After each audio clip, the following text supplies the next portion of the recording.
The people who are building this technology. Oh, please, Elon. Excuse me? This is my minute. True. I'd like to get those 6 seconds back, please. Thank you. Oh, it's okay. You could continue to be afraid of my greatness while I time travel around your laps All to right, Bermuda. Go ahead. Kill Einstein and ruin Cleopatra. Rice is considered a symbol of fertility and prosperity. Nobody wants to get pasta thrown at them at a wedding, all right? It's rice, ladies and gentlemen. Flying is fun. Invisibility is great if you're feeling a little sneaky. But time travel is the power that gives you an edge in literally every situation. What are you going to do when you drop your phone in the pool? Put it in pasta? You could. No, you put it in rice. Yeah, because you put it in rice. Yes, because finally rice has We a know the function truth. other You than know being truth. the I know the sidekick. truth. How about you? Yeah. Rice is the answer. Rice Noodles. is the way. All right. Rice is the only thing you eat when you're Noodles. gay. I'd like to reply to that. Ready for Crew Dragon Team Tech.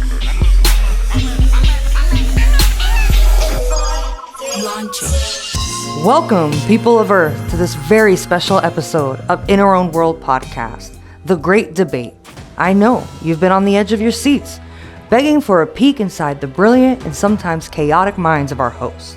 They've argued, they've bickered, but today we are going to get to the bottom of your most pressing questions. The stuff that keeps you up at night, the stuff you can't even Google. Now, before we stir the pot, if you don't know who I am, well, shame on you, truly. I'm Cris, yes, the one and only, the always charming, often biased moderator of your dreams. I worked behind the scenes on seasons 1 and 2, on a few prolific episodes, and in case you're doubting my moderating ability, I grew up in a Puerto Rican household, so arguing is basically my first language. Now, let me set the stage for you. We're talking about the stuff that will have you debating with your abuelita over the next family dinner. Which is the superior superpower? What came first, the chicken or the egg? Should parents grant their kids actual privacy? And, of course, how do we really feel about space exploration? Before we jump into the chaos, a quick little disclaimer. These views presented in this debate do not necessarily represent or reflect the personal opinions of our hosts, moderators, or heck, anyone involved. We're here to entertain and not write manifestos. Now, let's go over the rules. And yes, there are rules. Each host will get an opening statement, so brace yourselves for impact. We'll cover a few fiery topics, one at a time. And for each topic, each host will have 2 minutes to make their case, followed by a quick fire 1-minute rebuttal where you can really dig in. Finally, each host will have 2 minutes for their closing statement. Things will either wrap up nicely or explode into full chaos, and let's hope for both. And of course, the number one rule, no holding back. We want drama, we want conviction, we want to see passion. But remember, respect the clock. My timer doesn't lie, and neither does my finger hovering over the mute button. So, Emily, are you ready I'm ready. for your opening statement to this debate? I'm ready. All right, let's hear it. Humans of Earth, outer space, deep sea people, because I'm sure you get this channel, and are commonly not talked about. Today, you're going to hear some very, very interesting information. But what you're going to hear more is passion from me to you. What I care about is getting you the information that I know is closest to the truth, because so often in this life we are lied to, and you don't deserve that. You deserve the best, and that's me. My opponent tonight is going to come at you with facts. It's going to come at you with, wit and beauty. Do not be distracted by this, because remember, I will bring you what really matters. I am your friend. I am your confidant. I am small, so I am not intimidating. And I am funny. And I care about what you care about. And as you will see, I often am on the correct side of an argument. And I can bring it to you with sass. I can do a little shimmy while I give you something that hurts so it doesn't burn as bad. I can make funny faces when I'm telling you information that's hard to hear. That is what I am there for. But today, what I am really here for is, as you will see, not completely oppose my opponent, because life is about gray area. And in that gray area, there's always one side that leans more in one direction. Like, for example, being gay and being straight. I have a preference, which is women. And today you will have a preference, which will be me. Thank you so much, and I love you. Gemini Hernandez, are you ready? I am ready. Oh, I would love to hear your opening statement. People of the multiverse, I know we're at a debate, and I'm not here just to debate. I'm here to win. You're gonna hear a lot of things tonight. Some true, some false. Some might sound like it came straight out of somebody's arse. My opponent, Emily, she's gonna try to woo you. Emmy nomination here, Grammy nomination there, big rock star energy. But don't be fooled. I know the real Emily. She's gonna come in here guns a-blazing because she's gonna try for the first time to be right, which, spoiler alert, doesn't happen very often. Now, I know that you people are logical, smart, witty individuals, and I'm gonna present the facts because they do all the work for me. I'm looking forward to have a wonderful evening. I'm really happy to be here with you all, and I also look forward to winning. So let's have a great debate. Wow, Gemini. From that opening statement, I would bet to think that maybe you're not here just to debate. You're here to straight up argue. And I love that energy. We're going to get into the first question, and we're going to start off with a real heavy hitter here. We're going to get into real deep territory. People think about this really regularly. So I'm grateful that we're tackling the real issues here. Let's get this going. What came first, the chicken or the egg? Emily, you're going to answer this question first. Okay, Mr. Moderator. Sounds good. What's this voice?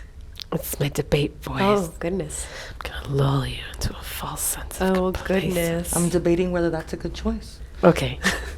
Welcome. Let me set the scene for you for one of the most important things that you're ever going to hear. I'm going to take you right to the intersection of where science and religion hold hands and cross.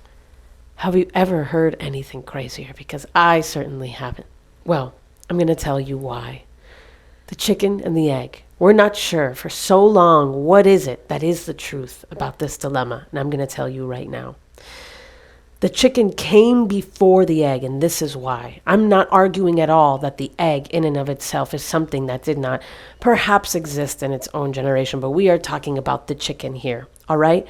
Prior to the actual chicken existing, the first chicken that was born had to come from two non-chickens, a line of bird that, when they started to mate over time, began to turn into what we now call the chicken. However, the first egg that hatched, that was the chicken, could not be called a chicken because it was a genetic mutation that happened in the egg. Therefore, the egg itself was not the first true chicken egg. The first chicken that was born, that was the first true chicken. That egg that it laid, that was the first true chicken egg. That's number one. Now let's go to the religious component. Creation, all right? The chicken just, did the egg, did it just fall out of the sky, just like human beings, we had to come from some source. A chicken actually cannot physically lay an egg without a hen being present. There is an actual protein in the hen's ovary that allows for the egg to be laid. So therefore, you cannot have an egg without a chicken. So it could have been one of God's creations or Unity's creations, like human beings, like Adam and Eve, chick and chief. All I'm saying is that we know that the chicken did in fact come before the egg, and it crossed the road to get to the other side. Thank you. Wow, that was amazing, Em. Now, Gemini, can you please give us your take on this hard-hitting question? All right. I think we're going to cut through the fluff here and get practical. We're not going to overcomplicate it. Fact check. Chickens don't have fluff. They have feathers. Sorry about that. My opponent here so eloquently, probably unintentionally, proved my point. You see, it doesn't matter what time the chicken joined the scene, because long before chickens, long before birds even, the egg arrived to the scene first. You're absolutely right. Genetic mutations do take place within the egg, and it is not without that egg, this perfect little vessel, perfect container of life, symbol for life everywhere, came onto the scene that the chicken could even be a possibility. I'm talking dinosaurs. I'm talking millions of years before our feathery friends joined the scene. So the answer is simple. What came first, the chicken or the egg? Well, of course, it was the egg. Wow. All right. Can I have a rebuttal, Yes, please? of course. You have up to 1 minute to rebuttal. Okay, please reset the timer. Thank you so much for bringing up that point, but I, in fact, did not walk into your chicken trap because in the context of the question, what came first, the chicken or the egg? We're assuming that it is a chicken egg that you're talking about because the dinosaur eggs are, yes, a good example. However, what laid those eggs, right? Now, what I'm saying is, like, where did those eggs come from, correct? So that was my point at the intersection of science and religion, because at some point we have to have some explanation for how these creatures got on the scene at all. My point about the ovaries of the chicken being needed to be able to create the egg is the point that when we're talking about in the cycle of how chickens, quote unquote, came on the scene, as you said, the true definition of a chicken, first we had the chicken, then we had the egg. The broader philosophical question is, in fact, did the chicken fall out of the sky? Or did an alien put it here? Was it God? Or, or is this a video game? So, yes, the chicken came first. I'd like to respond. Yes, please. Okay, I understand. You're saying that you need a chicken to lay a chicken egg. But before the chicken came onto the scene, we had 2 non-chickens that laid an egg. And it was within that egg that the genetic mutation took place that led us to the very first chicken. There is no chicken without the egg that created the first chicken. Who created the first egg? It wasn't a chicken. What was it? That's not the question. You're taking it outside of the context of the chicken. You're saying broader strokes, right? So trace it back to the I'm beginning. saying before the Who first laid the chicken, first egg, if by that logic? I'm saying we don't have to go that far. I'm saying have to. 2 dinosaurs, 2 non-chicken dinosaurs laid an egg. And who made those dinosaurs? Within those, that's not the question. But it is, you cannot ignore that aspect of the question if you're going back to the lineage of the egg itself and not the chicken egg. Because I think you would agree my argument of the chicken egg is true, but then to be able to validate your argument, you need to go to the inception of the initial animal that No, you don't. made You or just laid need to that go first to the egg. animal. You just need to go to the proto chicken, which is the animal right before But our who first made the common proto-chicken? We're not asking who created life. We're asking which came first, the chicken or the egg. It had to be the egg. Well, but now you're taking it outside of the concept of the chicken. You're saying, well, the egg has been around forever, but who laid the first egg? Well, it wasn't a chicken. I'll tell you that. But well, whatever it is that Probably it a reptile, was, it an had to come- arthropod, and some where kind did of that come amphibian. from? But I don't know, God. But the question is not what came first, the chicken, the egg, or God. The question is which came first, the chicken or the egg, and the answer is the egg. The answer is the chicken. Thank you. You guys let us know out there what you think. I think that we got some real good digging here, but it just proves your points that we don't know who is the proto chicken. If anybody out there knows who the proto chicken was, please hit us up. I need to know who is the proto chicken, the prototype, the protozoa. We need to know this. All right, that was a really good first round. You guys kept it very civil. Doing my A best little over too here. civil for my liking. But I understand. You want to display a sense of respect for the other, and that's cute.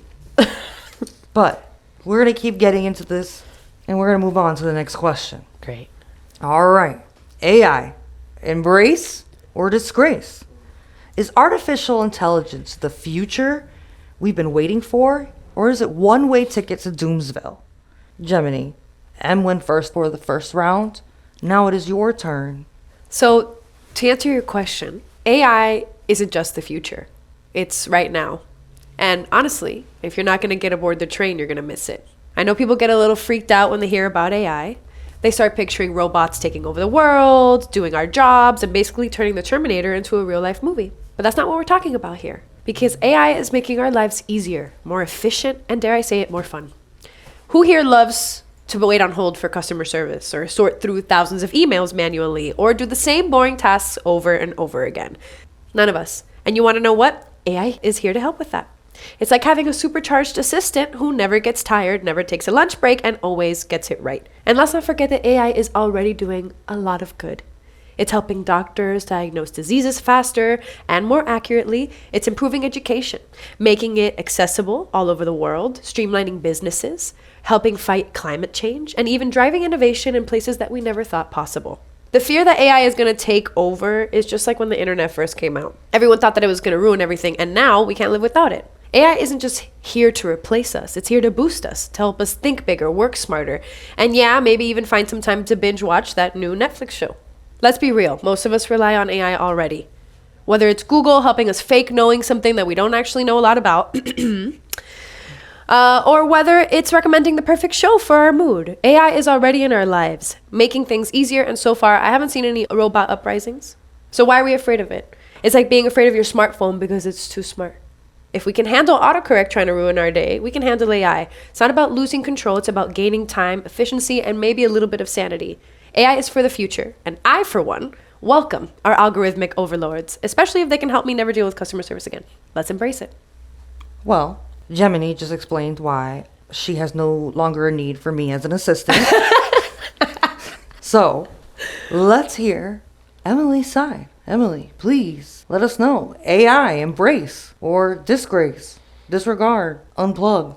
I'm going to say disgrace, and I'm going to say it with my voice. And I'm going to say if AI is a train, I don't want a ticket. And I'm going to tell you why, because I'm not the only one that says so. Believe it or not, one of the biggest and 3 or 4 of the biggest brains in AI right now are the ones who are leading the cause to stop the growth and put a pause on what's happening right now, because technology does in fact grow and scare people. However, the rate in which technology is growing has increased a bunch over the years. Okay, so here we go. Listen to this. You're going to say that AI enhances what we do.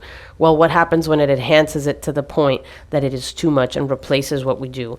Listen to this quote. The idea that this stuff could actually get smarter than people, I thought it was way off. Obviously, I no longer think that. Geoffrey Hinton, one of Google's top artificial intelligence scientists, also known as the godfather of AI, he said this right after he quit his job in April to warn people about the dangers of the technology that he himself created. He's not the only one worried. A 2023 survey of AI experts found that 33% of fear developed may result in a nuclear level catastrophe. Guess whose signatures are on this? Steve Wozniak, Elon Musk, and the CEO of the only 2 AI companies leading the charge right now. All their signatures are on it. Please go ahead and fact check that. All right.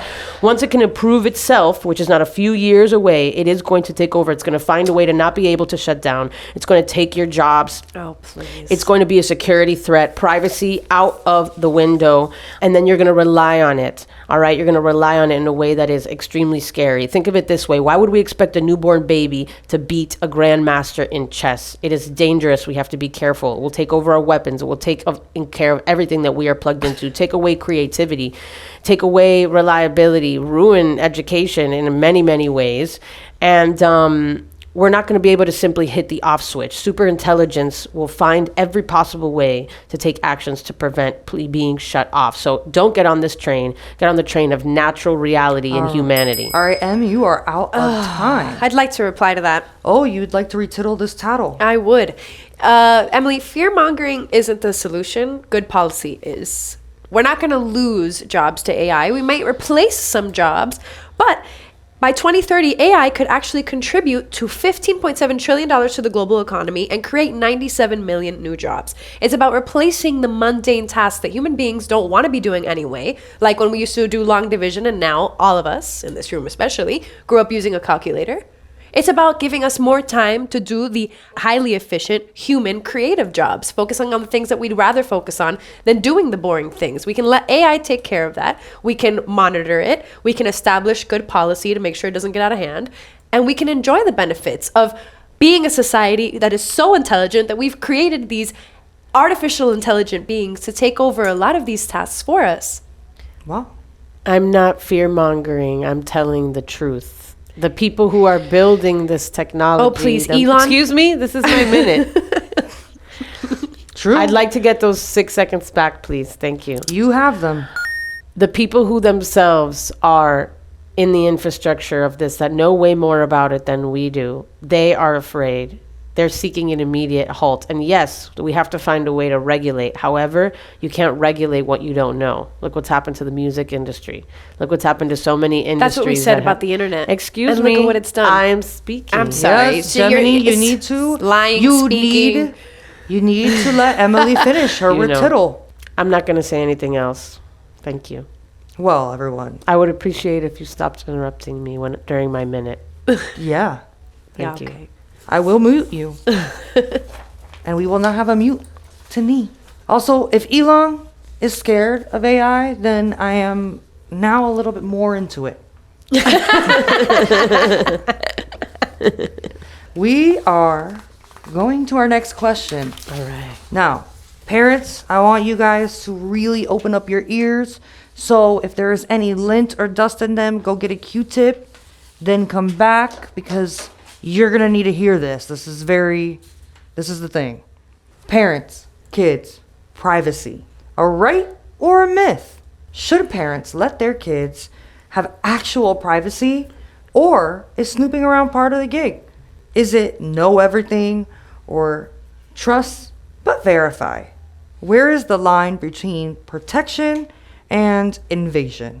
Also, parents, blink twice if you've read your kid's diary. I promise I'm not gonna snitch. Well, Emily, it is your turn to answer this question first, and I will make sure to keep Gemini quiet.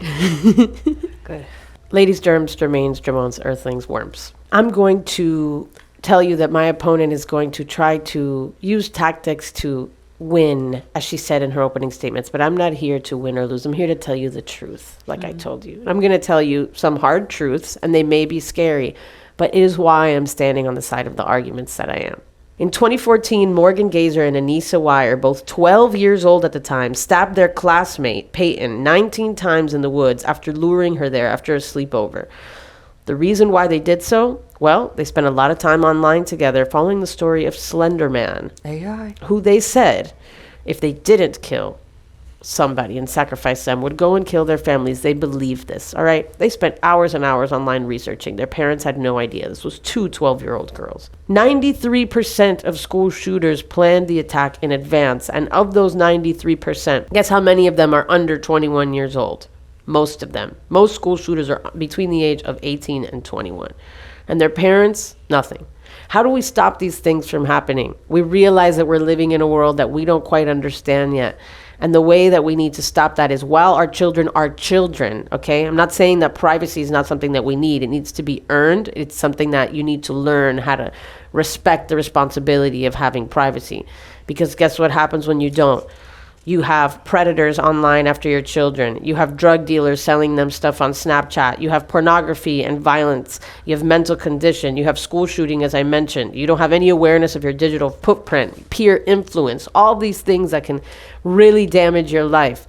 That can't happen when you are trusted with the responsibility of privacy at such a young age. You have to earn it, and then you'll have a bond and a better relationship with your family and the people that are taking care of you. And then you'll really know how to use privacy. But if it's misused, just look around at the world at what's happening. We've got fentanyl being sold to 9-year-olds on Snapchat who don't know what it is with a ghost emoji. Do better. Privacy is for when you're older. Thank you. Wow. All right. Well, Gemini, what is your reply to that? Okay. My reply to that is, Emily, those kids who went around and did those horrible things are probably in the 10th of a percentile of all of the kids in the world. We're not asking, can hovering over your child prevent them from being a serial killer?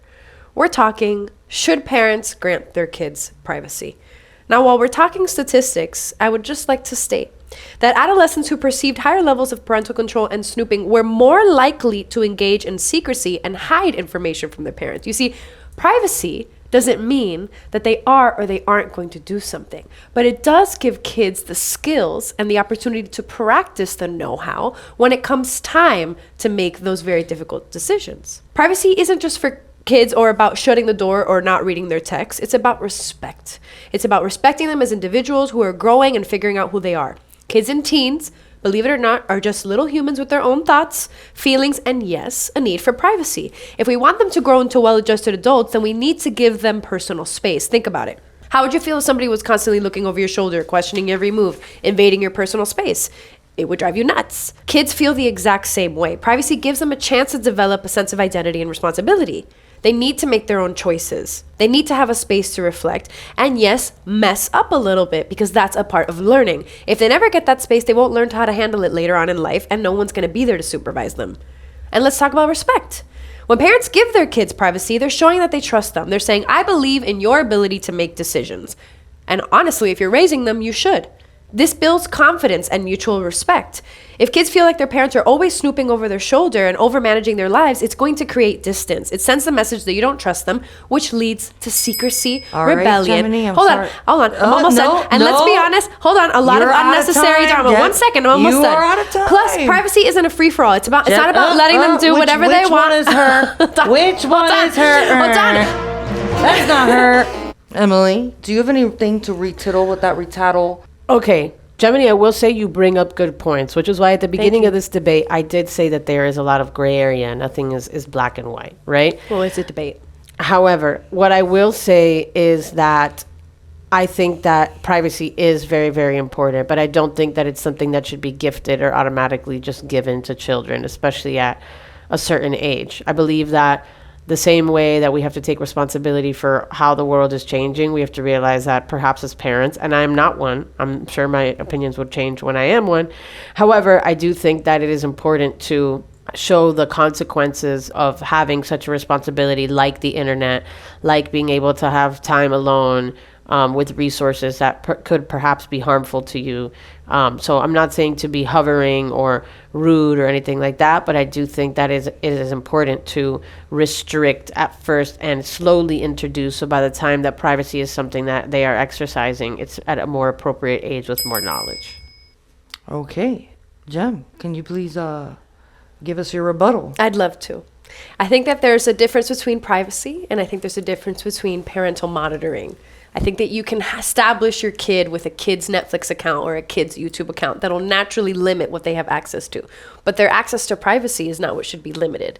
Obviously, you're not going to put an infant in front of the internet with capabilities to surf the web and go on websites that they shouldn't be on. But kids need privacy. They deserve privacy. And when you grant them privacy, the studies prove that they're more likely to have positive relationships with their parents, they're more likely to divulge, they're more likely to share. And when they don't have privacy, a research from Psychology Today shows that helicopter parenting and constant surveillance can lead to increased anxiety, depression, self-esteem issues, and kids who are less capable of handling stress. We don't want to throw them to the wolves, but we definitely want to let them walk out of the cave on their own. Thank you. You're welcome. I don't know if I agree with you, and I don't completely agree with you, but I do know that the public is really going to be interested in what you guys are saying, because even me sitting here, I've been pretty interested. We are getting to the juiciest of parts. Now, which superpower is superior? From Marvel to DC and everything in between, who is winning the superhero smackdown? Which power would actually make you the ultimate force? I believe Emily went first the last round. So we are going to start this question with Germania. Okay, so I want to talk strategy with you. Time travel is the coolest superpower, and it's also the most useful. Sure, flying is fun, invisibility is great if you're feeling a little sneaky, but time travel is the power that gives you an edge in literally every situation. It's like having a remote control for life, with a rewind, fast forward, and pause button. Mess up, rewind and fix it. Need more time to make a decision? Hit pause and figure it out. Want to skip to the best parts? Fast forward and skip the nonsense. Think about it. Every other superpower is limited to the present moment. You can fly, but only where you are right now. You can read minds, but only of the people who you are around right now. Time travel lets you bend reality. It lets you change things to your advantage across all moments, past, present, future. It's like a getting out of jail free card, a second chance button, and a winning the lottery ticket all in one. And let's talk long-term strategy. Time travel is the key to mastering your future. Imagine being able to travel ahead of time and see what decisions you should make, what investments will pay off, or even what path to take in life. Everyone else is stuck guessing, while you've already seen what happens and you can plan accordingly. You can dodge every bad decision, avoid every mistake, and maximize every single opportunity. That's not just a superpower, that's control over your destiny. And what about learning from the past? You don't need to rely on history books or secondhand stories. You can go straight to the source. Study with Einstein. Hang out with Cleopatra. Sit on the moon landing. You'd be the most informed person in any room, armed with first-hand knowledge no one else could ever get. At the end of the day, time travel isn't just about fixing mistakes or jumping into the future. It's about having total control over your life itself. No other superpower, none, gives you that flexibility, that foresight, or that influence. It's the ultimate tool for winning at, well, everything. Wow, Jem. Emily, please. Before I get to my favorite and the all-time best superpower, which is in fact flying, all I will say is, if you've ever seen Click Gemini, there's a reason why he gives the remote back in the end. There's a reason why all media about time travel always ends in catastrophe. Please don't interrupt me. That's the second time you've done that. I'd appreciate you stop. Thank you. All right, back to flying now. Add 6 seconds to my thing, please. You have it. Flying is the only superpower that does not come with bad repercussions. You cannot talk about time travel. You cannot talk about super speed and talk about all the negatives that come with it. But flight only comes with positive things. Mind reading, you could be the loneliest person on earth and you don't know who trusts you. Time travel, you could alter the entire continuum. You could come back and all of a sudden your entire family's gone. Mm-hmm. Also, you'd be the loneliest person in the world. You know everything. How boring. That's not fun. Super speed on land comes with overpopulation, terrible things. All right, now think about flying. Traffic. Do you know what it is to avoid traffic? The average human spends 51 hours in standstill traffic per year. All right? You just fly over them. You save on airfare and travel. Another $3,000 average per year that people spend on that. You get to have some time away from human beings amongst the birds. You have the element of surprise and surveillance in multiple situations. All right? You have the ability to save animals and things who are falling. Who doesn't love a good cape, everybody? Come on. All right? Once you have tasted flight, you will forever walk the earth with your eyes turned skyward, for there you have been, and there you will always long to return.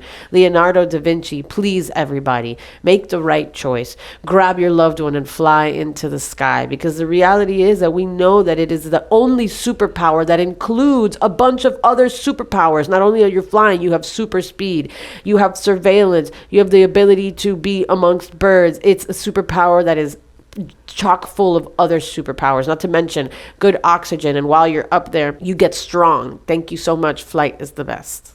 All right. Now, Gemini, do you have any rebuttals? You talked surprise, surveillance, saving animals, all things that you could do with time travel. You want to go and travel across the world at super speed? What is quicker than skipping the transit and going straight to your destination? I understand there's fear about misusing time travel as a superpower, but you can misuse any superpower. You can fly into restricted airspace on your flight. And no, there's no more oxygen up there. There's less oxygen up there. So you would actually have to develop a whole other set of skills. That's not what I said. I said you'd be stronger. Oh, I'm sorry. Excuse me. You said there was more oxygen. True. Thank you. Okay. Fact checker. You said that you would have access to more oxygen. You actually have access to less oxygen. Okay, so it could be misused. Should we ban flying because you can fly somewhere that's restricted? Should you ban invisibility because someone might use it to sneak into a place? The key is learning responsibility. With time travel, we would have guidelines, regulations, and maybe a little time cop or two. Talk about jobs, talk about economy. The benefits far outweigh the risks. Let's throw out the best superpower because we already know that it's time travel. All right. You talk about responsibility. Mm-hmm. All right. Responsibility comes with an element of control, one that you can't have when you do something like time traveling, because there are so many variables that are out of your control. If somebody runs into you and you alter the timeline, you could literally be responsible for wiping out an entire family and even your own. It's not something that's in your control. All right. You're talking about that. Oh, you can do all of that with time travel. The risk associated with time travel is increasingly higher. You can control flight. Yes, you can drop the cat when you're picking it up, but it would be more in your control. It's not because you happen to see somebody that you're not, or you enter a place that you're not, or give someone a piece of information that they're not supposed to have. You could essentially ruin everything. And I think that it's important to note that it's also a very lonely experience, because again, it's not, you'd have to travel this world and know so many things that nobody else knows. And I think that that's a burden that's too much to bear when you could just pop your grandchild on your shoulder, strap them in and fly over to Bermuda for no charge at all. Okay. All right. I would also like to respond to that. Yeah, let me hear a little bit about that. Flying seems convenient, but even professional pilots deal with airspace traffic. So just like they would have to be airspace cops who are making sure that you're not flying above the speed limit, where you're flying in your lane and you're flying along with all the other flyers, because just like flying, I assume that I would not be the only time traveler. There will be time cops. There will be checkpoints, I'm sure of it. There will be rules, regulations that, of course, we would have the liberty to break, but also the liberty to not break. We're not asking, are you going to be a responsible time traveler? We're asking, what's the best superpower? And I think that we know the best superpower, the greatest superpower, yes, albeit with responsibility attached to it, at a same magnitude of its awesomeness, is time travel. Thank you.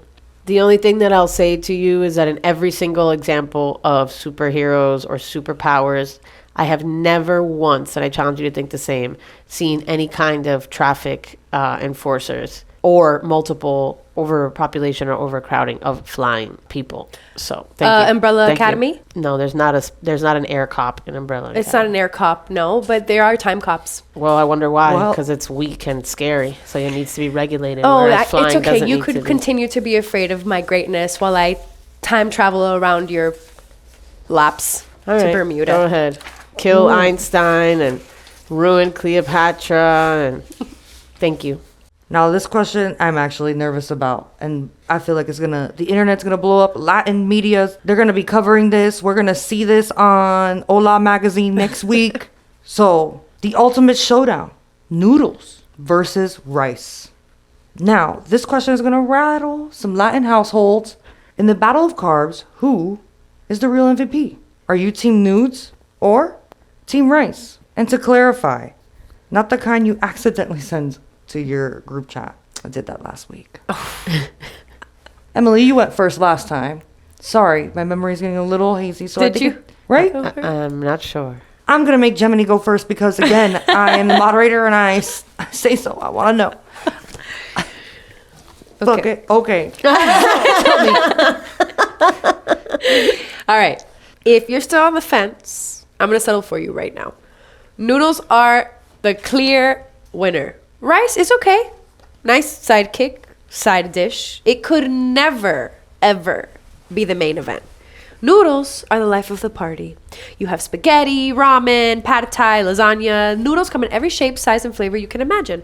Rice, it's over there, quietly doing its thing in the background. Noodles are the main event. They are the Beyonce of carbs. Let's talk versatility, people. Noodles can do anything. They can be twirled, slurped, stir-fried, baked, you name it. Noodles can handle it. Rice, it sits there, hoping a good sauce comes along to save it from being boring. And let's get into flavor. Noodles soak up flavor like a sponge. You get an explosion of taste in every single bite. Rice just sort of sits on your plate, waiting for someone to notice that it's there. Noodles are the diva. Rice is the backup dancer. Plus, rice might have its place, but it's a supporting role. Noodles are the MVP every single time. They're bold, they're flavorful, and let's face it, they're just way more fun to eat. If you're not Team Noodles by now, you will be by the time this debate is over. Those were fighting words. So, Those were fighting words. Emily, please put some respect. Those were not only fighting words, but they were straight lies because noodles are not versatile. And rice doesn't sit anywhere. Rice is something that you eat when you want to eat 2,000 of something. Rice is punk rock. Every grain of rice is a drop of sweat from a farmer's brow, all right? It is healthier, by the way. She didn't even talk about the facts, all right? And get ready for this. Rice can be made into noodles. Ooh. So guess what? You don't even have to lose because you get rice and noodles. It's gluten-free. Pasta isn't. It has less carbs than pasta. It has the ability to do different textures. Arroz con leche, crispy sushi rice, that thing that they make that the Chinese people eat, congee, right? That they have for breakfast. Noodles can't be a breakfast item. Noodles can't be a dessert item. Rice is doing it. All this stuff, all right? It is the actual versatile thing. It can be fried as well, steamed as well, baked. It can be a porridge. It absorbs flavors. What are you talking about? It literally are there tiny sponges. You want to eat a million tiny sponges? Yeah, that's what I'm talking about. All right. Again, the gluten-free thing. There are over 120,000 different varieties of rice. You got brown rice. You got wild rice. All right. Talk about that. It's an essential ingredient. Not only that, it is culturally rich. Our Latino people, we cannot exist without rice. And look at the amazing things we do with it. Paellas. And like I mentioned, desserts and all of these incredible things. Also in cultures, rice is considered a symbol of fertility and prosperity. Nobody wants to get pasta thrown at them at a wedding. All right. It's rice, ladies and gentlemen. That is what we are talking about. All right. And in the places in the world where the highest population of people eat rice, which is in areas in India and in Asia, they are also the healthiest. All right. Those people know what is up. And all I have to say is that rice is the answer, no matter the question. In rice we trust. Emily, that was powerful. And let's hear what this bitch has to say. Okay, you want to act like rice is some kind of superfood. White rice, which is what people mostly eat, has a super high glycemic index, meaning that it spikes your blood sugar. It's not ideal if we're talking health. Noodles, especially whole wheat, buckwheat, chickpea, spinach, all the different kinds of things that you can make noodles with, are packed with fiber, protein, and can be way more nutritious if you choose the right type. Plus, noodles can be paired with a ton of veggies and lean proteins, making it a balanced and healthy meal. You want to talk about the world? You want to talk about the globe? What about Italy's pasta, Japanese ramen, Thailand's pad see ew, Vietnamese pho? Pho has rice noodles. But they're noodles. facts. But they're noodles. Because guess what? You can make noodles out of everything. Oh, what are you going to have? Over there, you're going to have your cauliflower rice. Good luck eating that goo. Cauliflower rice is not rice. That is not up for debate. I would just like to state, rice is not more versatile than noodles. Oh, really? Have you ever It had can sake? be, oh, please. Okay, it can be Oh, fried, yeah? Are you stirred. going to make sake out of noodles? What? No. I'm not no? going to make sake out of noodles. Oh, yeah, because you can make rice wine. You're gonna Fine, make that's pasta wine. great. Oh, yeah, that is great. I'm going to have a fabulous wine made out of grapes to go along with my noodles because No, I'm a normal yeah, human. well, sorry. You're over time, man. Please. You're wrong. You're just mad because noodles are rice's cooler older cousin who show up, twirl around, and Nobody steal the sticks show. a noodle inside a necklace and writes your name on it, Tiny. All right, rice is beloved. Rice is the answer. Every time you People look at rice. literally make all right, pasta. what are you gonna do when you Elbow drop your phone in macaroni the pool? What are you bracelets. gonna do when you drop your phone in the pool? Put it in pasta. You could. No, you put it in could. rice. Yeah, because you put it in rice. Yes, because finally rice has We a know the function truth. other You than know being truth. the I know the sidekick. truth. How about you? Yeah. Rice is the answer. Rice Noodles. is the way. All right. Rice is the only Noodles, thing you eat when you're noodles. gay. Noodles. I just have to tell you guys. Noodles are straight until they're wet. Okay. All right, thank you. Rice wins. No. Miami Rice instead of Miami Vice. Rice is the Well, answer. that's a new restaurant coming out. Emily's making Miami Rice. We have this pasta here. So, we are coming up on our final questions. So, if you are undecided on kind of who you're rooting for, if you're rooting for Gemini, or you're rooting for Emily, or you're rooting for me, keep your opinions to the end. Don't blow kisses over here. That wasn't. She don't deserve That wasn't kisses for after you. that. This You both can keep your kisses. How's that? I'll be you over know here what? with my trophy. You're impossible. This is crazy. We are at our last question, people. And if you are still reeling from the oodles of noodles that we just heard, then this is gonna take it to the because next there's level. oodles of noodles and only like 4 kinds of rice. There's not 4 kinds There's of rice. 120,000 variations Oh, of rice. please. I'm not talking about the actual Hello. plant. Put some Jasmine, disrespect. basmati. Go. Put some. What is our girl's name? What is my girl's name? What is my girl's name from the YouTube that we watch? Oh, Dianshi Xiaoga. Yes. Put some Penji. put respect on Penji's name. She has a whole video where she makes blue rice, purple rice, Oh, pink please. rice. I'm sensing a little bit of bias from a moderator. Perhaps we should move on to the next question. I introduced myself as often biased. Okay, you expected That's okay. this. I could You 1v2. hired me for this. I could 1v2. You Let's thought get it that going. I was gonna be on your side. That's before why I you throw were. the podium. All right, Mr. Moderator. All right, What's the let's- last question? Yes, sorry. I'm just moved, okay? All right. Space exploration versus solving Earth's problems. Is space the final frontier or the final distraction? Today's final question is a big one. Should we be investing in the cosmos or should we be focused on fixing our very broken planet that we've got under our feet? I mean, exploration sounds fun, but have we tried turning the Earth on and off again?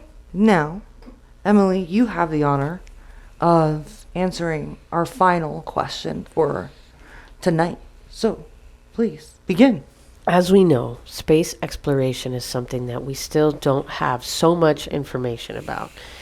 Something that, yes, it may cost a lot of money to invest in trying to forward this cause, but let's be real. How much money did you spend at Target last week? Oh. Anyway, my point is this. I'm not going to sit here and talk to you about the facts because guess what?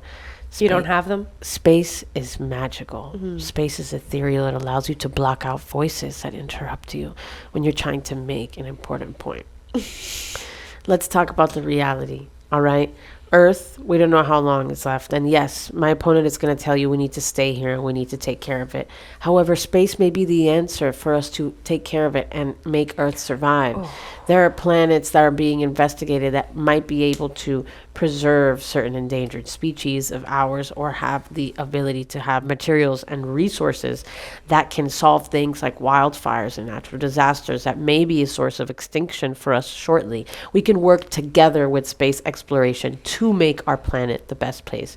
Another theory that I would love if I ever became president is to start a system of kicking people off the planet that we don't think should be here. We can just launch them right into space. Not only is it an extremely painful, horrible death that they would deserve, but it will create space on the planet, which we know that we need. All right. Next, we could also use these efforts to finally make the Gazorpazorpian planet on Rick and Morty correct, and have our all-female planet where we have the males as slaves and way less of them. Lastly, and the most important point, Jem's going to talk about Elon. She's going to talk about all these heads of these companies monopolizing space. That's not what's going to happen. What's going to happen is that you realize that without space exploration, you wouldn't have In Our Own World. You wouldn't have this spaceship that we're sitting on right now. So you may think that people are monopolizing space, but these two space commanders here, with all of our guests that we have, are living proof of how important it is to keep the space exploration program alive. Because if not, you would not be listening to us right now, tingling with excitement, rushing with oxytocin and endorphins. That is all attributed to space travel, and we wouldn't be here without it. So remember, the universe is vast, and we're going to get there. And by we, I mean my ass. Thank you so much for listening. Wow. I felt that in my anus.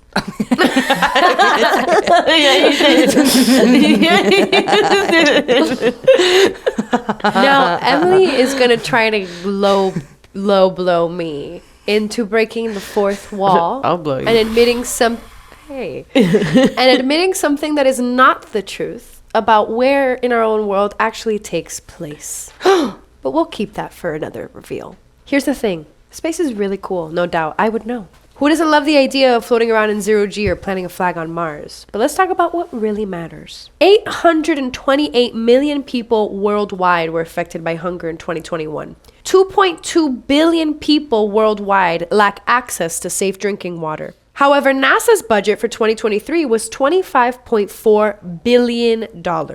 Meanwhile, many of Earth's urgent problems like hunger, clean energy, climate adaptation, they remain underfunded. The world's wealthiest 1%, and I won't name names, own more than twice the wealth of 6.9 billion people combined. Instead of spending billions on space exploration, we could redistribute those resources to address global inequality that could have a far greater impact on lifting people out of poverty. Because let's face it, Mars doesn't have breathable oxygen or clean air or clean water or anything else that we need to survive. Earth is our home, and it's the only one that we've got, at least for now. Our ecosystems are collapsing, our oceans are filling with plastic, and we're still trying to figure out how to stop melting the polar ice caps. Why are we so eager to hop on a rocket and leave? Why, so we can just do this to another planet and continue the vicious cycle? If it ain't broke, don't fix it. I'm not done. Thank you very much. That's like trashing your house and deciding to move out before you've even cleaned it up. How's that going to work out for us in the long run? And let's not forget that exploring in space is wildly expensive. We're talking billions and billions of dollars. Imagine if we took even a fraction of that money and invested it in renewable energy, sustainable agriculture, or cleaning up pollution. Imagine if we tackled poverty, food security, clean water access with the same enthusiasm that Elon Musk is shooting rockets into space. Those are things that would actually improve life for everyone, not 5 people on $1 million space flight. Plus, if we can't even manage our resources here on Earth, how are we going to handle an entire planet or space colony? We've barely figured out how to stop cutting down rainforests. Are we ready for space? No, we're not ready for space yet. So while space is cool, let's get our priorities straight. Solving Earth's problems isn't just most important, it's essential for our survival. Because guess what? We might dream of the stars, but we still need to breathe clean air and drink clean water down here. Let's fix what's broken at home first, and then we can dream about the stars. Okay, thank you. So first of all, I just want to point out that we actually have recently made a discovery of a planet that is very similar to Earth.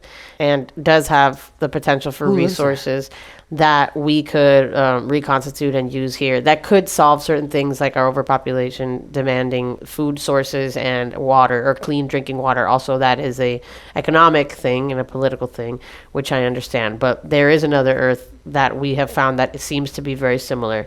Also, I want to point out that you said that you would be the first person to get on a rocket and go if to the space. price was right, I would take a recreational flight out into space. Not that I think that we should explore Well, a space over recreational solving Earth's flight problems. out into space is about $500,000. Well, I said if the price was right, and clearly $500,000 is not the right price. I think that we need to realize that this Earth we've gotten out of hand with. We've already misused the responsibility of taking care of it. And yes, like I said, I do think that people monopolizing space like Elon is risky, but that's why people like you and me are here in space. And by the way, I don't know what you're talking about, because how dare you lie about the fact that we are the first podcast to ever be streaming down from space. Throwing money at space is like opening up a new toy when you haven't even opened up the last one. It's giving spoiled child effect. I'm not going to go It's giving into doesn't know how to much value what money they have. probably went into It's giving AI. spoiled brat. It's giving. Ooh, callback. It's giving. You don't know responsibility. So, Jimmy, Let's you're take saying... care of what we have. Wait, but Jem, So did you it's just say giving that that you- space is brat? Space is brat. Wow, All right. You know what? Don't worry. You can just throw all your money at AI. Talk about responsibility. Maybe AI can figure out how to about- clean up our oceans. No, AI is actually going to take over everything. No, it's Can not. you eat noodles in space? Anyway, we'll see. I 'cause bet you would it's love easier hear to eat what noodles in everybody space else than it is out to eat there rice feels in out space. this I'll tell you that about much. this. What are you going to have 1,000 little grains of rice in zero gravity? Good luck. What are you talking about? Noodles are often and most of the time saucy. So talk about sauce in space. We're not talking about sauce. We're just talking about noodles and rice. Okay, well, you're going to have plain noodles What, you're because gonna have plain plain rice is rice? absolutely Oh, gas. please. Yeah, what? Please. It has to Anyway. at least have a little bit of oil. All right, well, I will tell you this, Jem, even though I won. I don't and need you to give me the embarrassed win. I you, know where it is. Even though I won and embarrassed you. Please.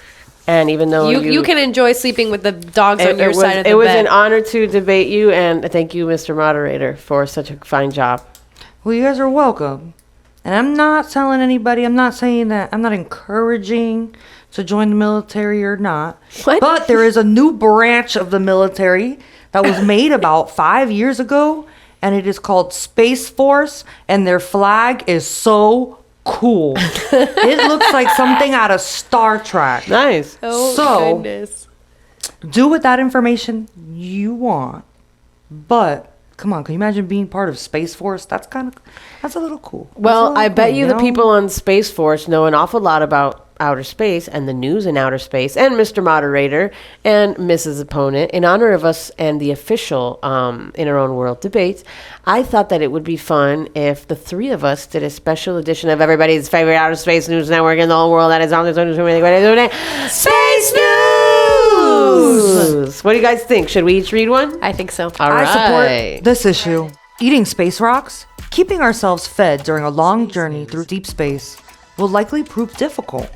A new study published in the International Journal of Astrobiology, a team of scientists suggests astronauts could make use of an unusual source of nutrition. Instead, asteroids.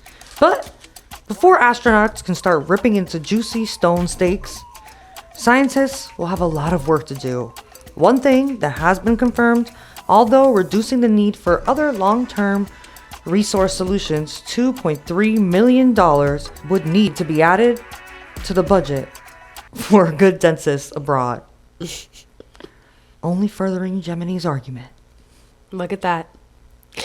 Well, Earthlings, time to blow up another asteroid. In 2022, a NASA spacecraft intentionally crashed into an asteroid to test a planetary defense system. And it worked.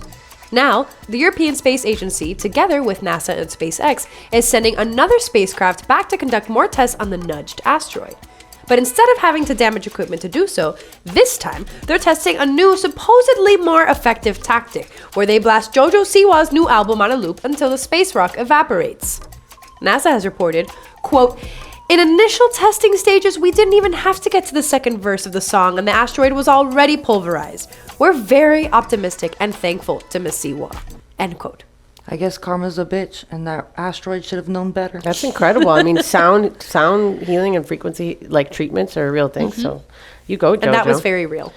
And lastly, this week in outer space, breaking news. NASA is downplaying concerns raised in a recent report about a long-running air leak in the Russian segment of the International Space Station. Oh no. Robin Gatens, director of the ISS program at NASA, said repair work had reduced the leak rate by about 1/3, but people are not thinking that that's the case.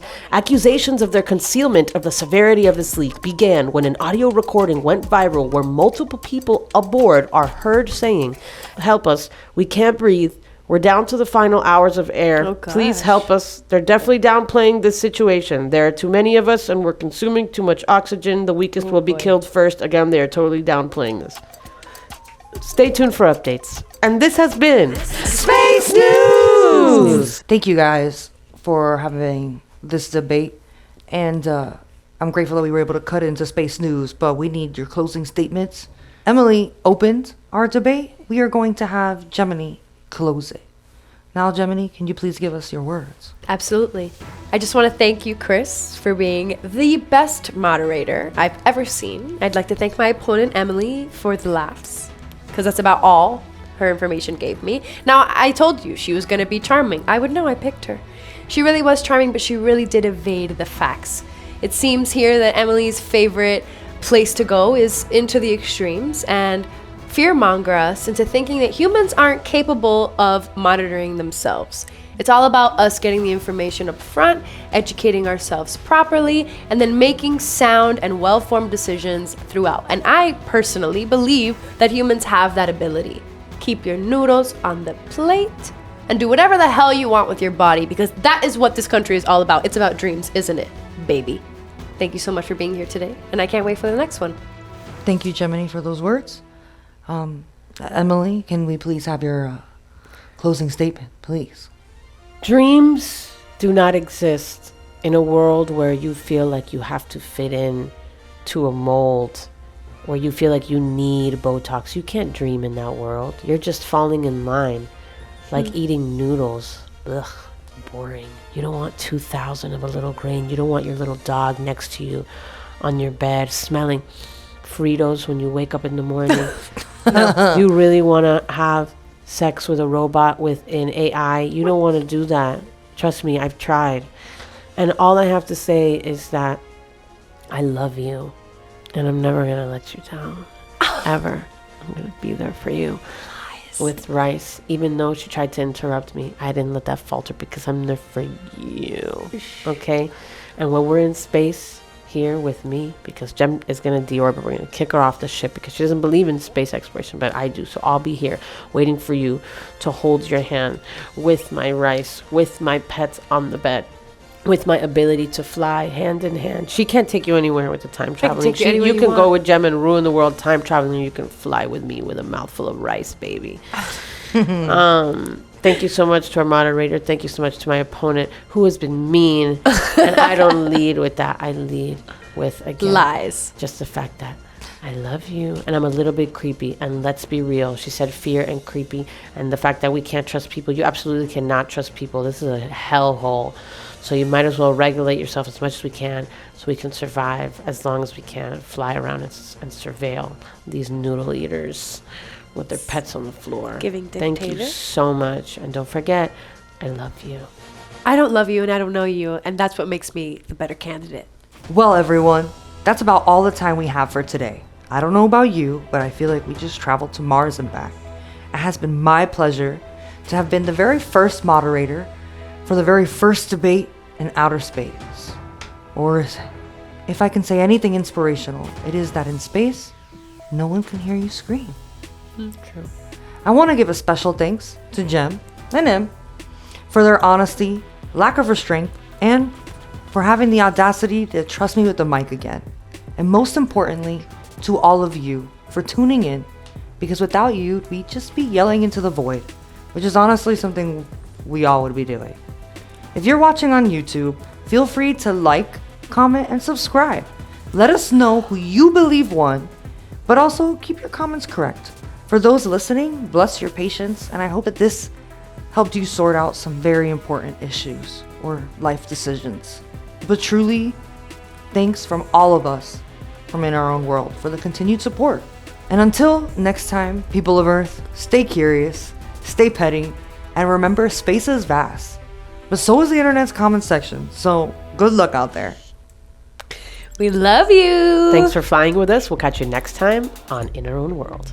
Bye. Bye. Goodbye. Goodbye. Goodbye. Goodbye. Goodbye. Goodbye. Goodbye. Goodbye. Goodbye. Goodbye.